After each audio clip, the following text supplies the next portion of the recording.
кетсекші. Тумахан Мерей, 70 Нұрислам, Етекбаева Мөлдір. Жақсы, себепті ма? Иә. Жақсы, отыра алыңдар. Жақсы балалар. Ал олай болса біз үйге қандай тапсырма беріп едім?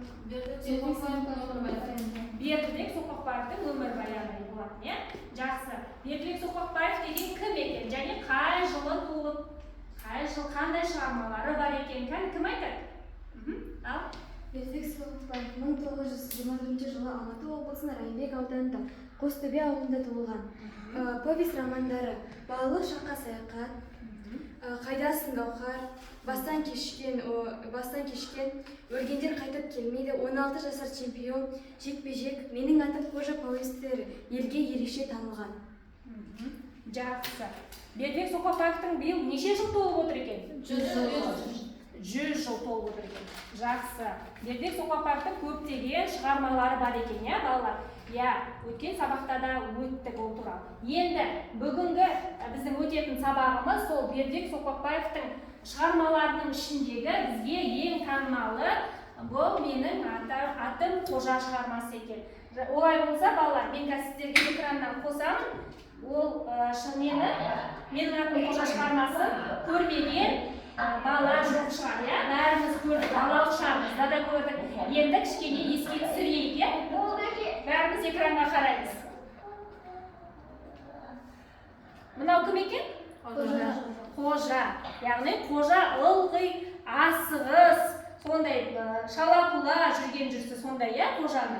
Міне енді басына су құйып, басын жуып, енді өзін-өзі айнаға қарап тұрған сәтті.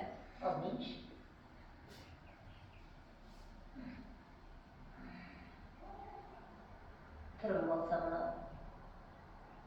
Тым болмаса атымды да келістіріп қоя алмапты. Өзіне өзінің аты мүлдем ұнамайды, иә балалар?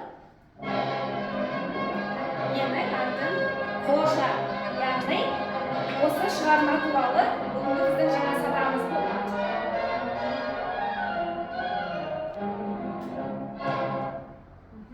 Жақсы.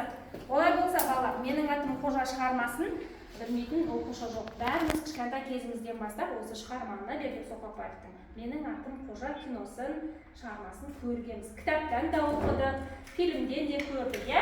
Жақсы. Енді бүгін біздің сабағымыздың мақсаты шығарманы түсініп оқи отырып, әңгімедегі түйінді ойды ашуға, шығарма бойынша кейіпкерлерге мінездеме беріп, салыстыруға, алған білімдерін өмірде қолдана білуге үйрету және жағымсыз қасиеттерден аулақ болуға тәрбиелеу екен. Олай болса, тұр. Ал балалар, осы шығармадағы жаңағы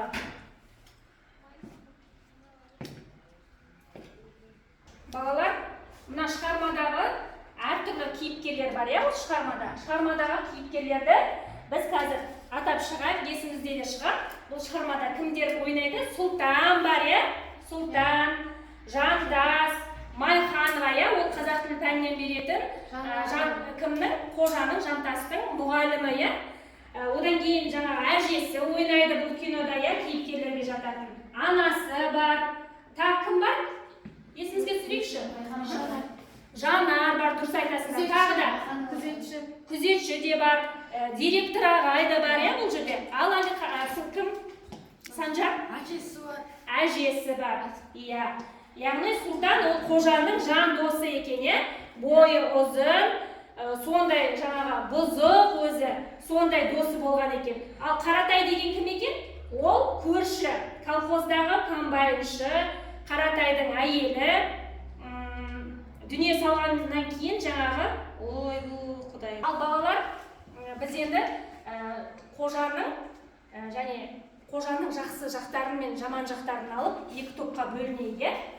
Бірінші топ қожаның жақсы мінез жағын қалыптастыратындай болсын, екінші жақ жаман мінездерін көрсететін боламыз, яғни оның жақсы мінезі мен жаман мінезі қандай екенін екі топ ойластырып қазір айтатын боламыз. Олай болса балалар, дайынбыз ба? Қожаны сендер қай жағын айтатын болдыңдар? Жақсы жағына дайынсың. Сендер жаман мінез жағына дайынсың. Ал дайын болсақ тұрып айта береміз, кән? Ал Анжу, қожа сотқар бұзық бала болғанымен мейірімді бала. Бұзық болғанымен түбінде жаңағы үміт күтетіндей, түбінде адам болатындай бала екен, иә? Жақсы, отыра ғой. Алия, не айтасың? Қожа мейірімді және өзіне жақсы істеуге ниет етіп тұрса да жаман іс істеп қояды. Бұзық Иә, бұзықшылығы да бар, жақсы жағы да бар екен, иә? Ал Алихан не айта аласың? Қожа ақ көңіл. Ақ көңіл, жарайсың. Санжар? Жаман істеуде емес, жақсы істеуде ойлайды, бірақ оның істерінің бәрі жаман жаққа кетіп бала секілді. Әзілқой болады. Қожа әзілқой. Әзілқой. Жақсы, жарайсыздар. Бірінші топтың жауабын алдық. Олай болса, екінші топ жауаптарыңызды күтейін. Қожа сатқар бала болған және Майқанова апайдың сөмкесіне бақан салғызған, терезеге де тас лақтырған. Яғни бұзықшылығы да бар екен, иә, қожаның. Майқан апайдың сөмкесіне бақа салып қойды. Оны көрмеген апай шошынып, біраз әбігерге салды, иә. Жақсы, арқылай тағы не айтамыз? Жаман несі туралы. Кәй? Баба. Ал Қайрат, сен айта қойшы. Ол ұйқыбас, Бұзық, ұйқыбас екен. Я күнде сабақтан кешігеді, иә? Тағы да не айта аламыз? Көке? қожа қу. Қожа қу дейді. Енді болатын шығар, бірақ та аса жантас сияқты қулығы жоқ, иә? Негізі ақ көңіл қожаның несі. Иә, сондай бала екен. Жақсы, жарайсыңдар балалар. Енді мына экранға қарап, экранынан кішкене бір үзінділерінде тамашалайық, иә? Бері қараймыз. Ал енді оқушылар, олай болса мен сіздерге мынау пицца әдісін жасап келген болатынмын. Бұның артында сіздерге осы қожа туралы, менің атым қожа шығармасынан арналған сұрақтар бар. Осыны қазір тез-тез екі топ аламыздағы жауап беруге тырысамыз. Кәне, келіңдер. Мына жақтан келіп ала беріңдер. Алыңдар. Сұрақ келіңдер. Артында сұрақтар бар. Сол сұрақтарға жауап береміз. Ал, отыра қойыңдар. Дайын болсақ, айта береміз. Кәне? Ал. Бақаны сөмкеге кім салды? Бақаны сөмкеге қожа салды. Бақаны сөмкеге, Майқананың сөмкесіне бақаны қожа салды. Жақсы. Ал, Алия. Қожаның мұғалімі кім? Қожаға неліктен ашты? Қожаның мұғалімі Майқанова апай қожаға өзінің сөмкесіне бақа салғандықтан қосқан болады. Бақа салғандықтан. Қожаның бұзықшылықтары көп қой. Сабаққа кешігеді, сабақтан көп қалады. Сондай жағдайда ұрысты, иә? Жақсы, отыра ғой. Тағы да кімдер? Ал, Алихан. Қожатай деп кім айтады? Әжесі қожатай деп еркелетіп айтады. Қожатай, қожа берген деп әжесі еркелетіп айтамын, иә? Қожаға өзінің аты ұнайтын ба? Жоқ. Ұнамайды қожаға. Отыра ғой, жақсы. Ал, Інжу. Жанар сабақты беспен оқитын, ақылды, ұққыш. Және дойбы ойнағанда кім ұтты? Дойбы ойнағанда Жанар ұтты. Дойбы ойнағанда Жанар ұтты. Бірақ ол дойбыда жаңағы дұрыс ойнағанын біз оны анық білмейміз, иә? Ол жерде Жанардың да кішкене қулыққа көшкені бар. Одан кейін екеуі ұрысып қалады, иә? Сол сәтте есімізге түсірсе. Жақсы, отыра ғой. Стоп, ал Қайрат айта ғой. Қай жылы экранға шықты? Қандай жүлдені жеңіп алды? Менің атым Қожа, ол 1963 жылы шықты. Сосын бірінші орын. Ал, жақсы. Иә, әртүрлі тілдерде аударылып, ол кино өте белгілі болды, иә? Жарық шықты. Қателес. Ал, кім айтады? Тағы да. Ал, Көке. Майқанова деген кім? Майқанова деген қожаның сынып жетекшісі. Майқанова, иә?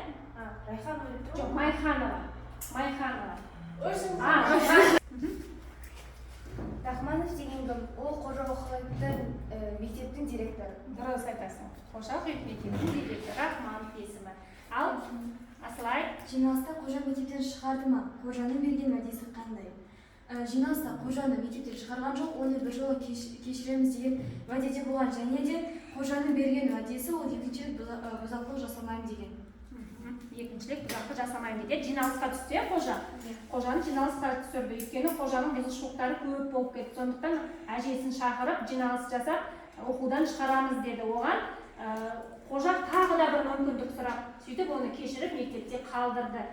Тағы да басқа ешкімде қалмады ма сұрақтар? Қожаның түр-түсін кім сипаттап береді? Қосымша бір сұрақ қояйын. Алға салай. Қожаның басы домалақ, мұрны тәрбеш, беті қара, шашы қатты. Шашы қайратты, қатты болатын. Дұрыс айтасың, жарайсыңдар. Ал балалар, олай болса біз бағана бері көріп жатырмыз, бұрыннан да білеміз. Енді осы менің атым қожа шығармасынан кішкентай ғана үзінді көрейік, сахналық қойылым жасайық. Дайынбыз ба? Кім қояды, кім қатысады қойылымға? Мен. Жақсы. Қазір енді өздерінің араларынан келісіп алыңдар, қайсысын қоятындарын, кім қатысады. Жақсы. Ал олай болса, інжуді біз Жанардың орнына қояйық. Руслан. Ал балалар, біз менің атым қожаны кішкене сахналық қойылым жасайық. Қойылымға кім қатысады? Мен. Жанар болады, болғысы келеді. Кімнің жаңағы Жантас, Сұлтан, жүрде. Мен Жантас боламын. Жантас. Мен Жанар боламын. Жанар. Сен қожа. Ал онда осы үшеуміздің ішімізде кішкене бір қойылым, кішірек бір қойылым көрсетейік. Менің атым қожа, сыныптың ішіндегі жағдай. Жантас.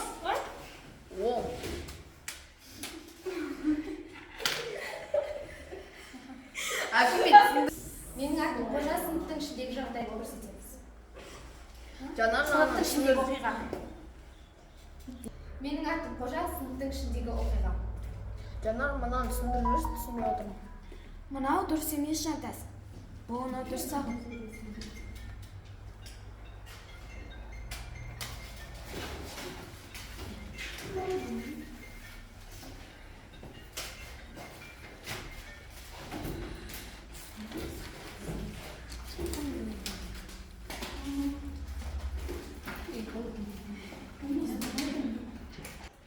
Жантас.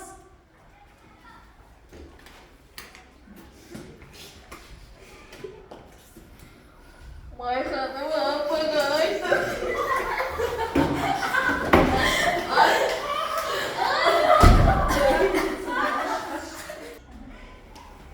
Қожа, сен немен бұзық еді? Қашан қоясың осындай қылығынды? Жантас саған не істеді?